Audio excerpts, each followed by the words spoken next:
आज के टाइम में जब डायरेक्ट सेलिंग की बातचीत करते हैं, न्यूज़पेपर में भी आता है और बहुत सारे लोग मानते हैं कि आने वाले टाइम का बिजनेस है जी। लेकिन जब एक नया व्यक्ति डायरेक्ट सेलिंग चुनने जाता है कि मुझे किस कंपनी के साथ में जाना है, हालांकि गाइडलाइंस हैं, वो गाइडलाइन को चेक कर सकता है कि ये कंपनी इस गाइडलाइंस को फॉलो कर रही है या नहीं कर रही है, लेकिन उसे उतनी जानकारी नहीं होती आरंभ में।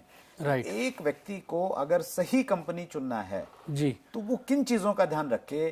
क्या, हालांकि किताब में आपने बड़ी बखूबी इस चीज को कवर किया है, तो मैं चाहूंगा कि हमारे व्यूअर्स के सामने आप संक्षेप में इस चीज को बताएं कि एक अच्छी कंपनी मतलब क्या क्या चेक किया जाए।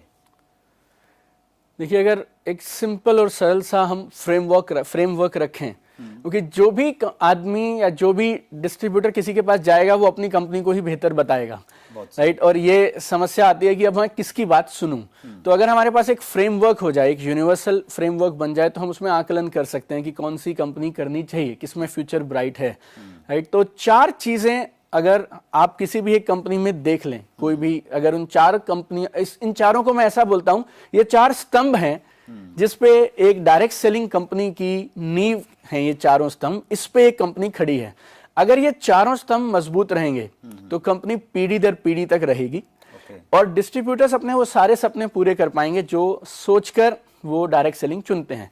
तो इन चारों स्तंभ को अगर मैं आपसे एक एक करके बताऊं, तो पहला है कंपनी की क्रेडिबिलिटी और कंपनी का ट्रैक रिकॉर्ड।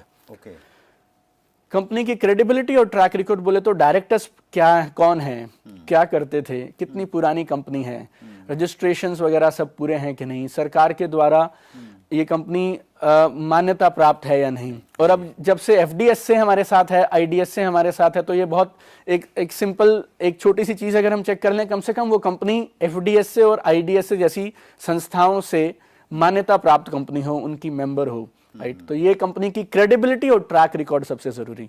नंबर 2, कंपनी के पास में अच्छे प्रोडक्ट्स और सर्विसेज होने चाहिए।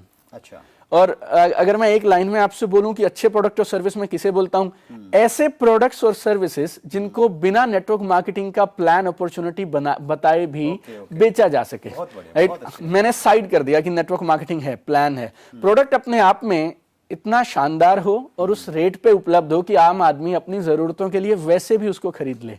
ऐसे प्रोडक्ट और services, product value for money होना चाहिए। यस। क्योंकि बहुत सारी कंपनीज, क्योंकि हिंदुस्तान में इंडस्ट्री बूम कर रही है, तो बहुत सारी नकली कंपनीज डमी प्रोडक्ट्स दिखा देती हैं। वो प्रोडक्ट में ना तो कुछ वैल्यू है, ना आप उसे अदरवाइज उसके 1/10 कॉस्ट पे भी, 10वें हिस्से की कॉस्ट में भी उसको नहीं खरीदेंगे। लेकिन क्योंकि सरकार की गाइडलाइंस है, उन्हें पूरा करने के लिए कई बार कंपनीज एक पर्दा जैसा दिखाती हैं, डमी प्रोडक्ट्स। तो वैल्यू फॉर मनी अगर हम चेक कर लें तो वो प्रोडक्ट्स और सर्विसेज, ये दूसरा स्तंभ हो गया। बहुत सही सर। मैं एक चीज इसी पॉइंट में और ऐड करूंगा, आप अपने पॉइंट्स कवर करेंगे।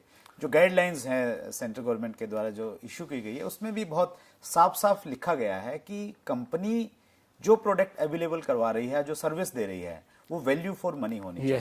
अगर वो वैल्यू फॉर मनी का प्रोडक्ट नहीं है, तो इट मींस वो गाइडलाइंस को फॉलो नहीं कर रहा है। बहुत बढ़िया सर। तो पहला हुआ कंपनी की क्रेडिबिलिटी और ट्रैक रिकॉर्ड, दूसरा हुआ कंपनी के प्रोडक्ट्स और सर्विसेज, तीसरा कंपनी का जो इनकम प्लान है वो भी बेहतरीन इनकम प्लान हो और गवर्नमेंट की गाइडलाइंस के साथ में इनकम प्लान हो।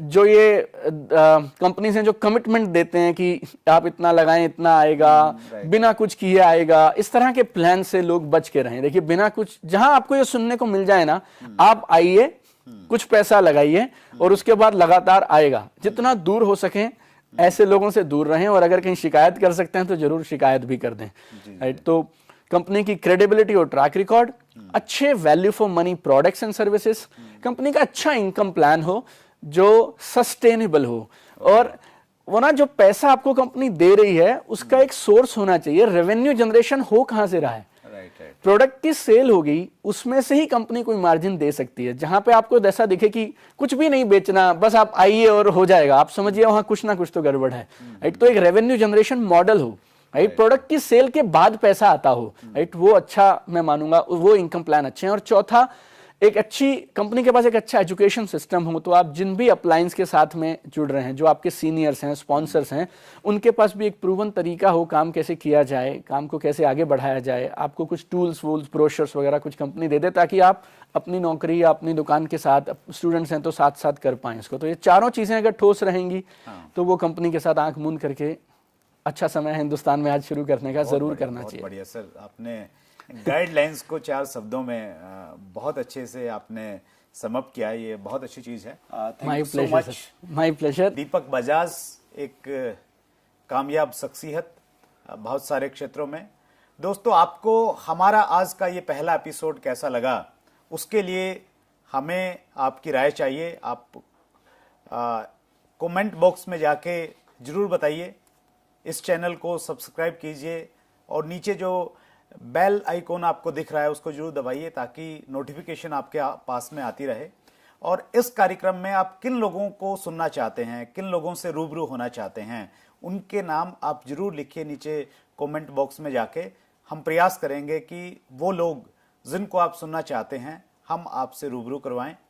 बहुत बहुत धन्यवाद।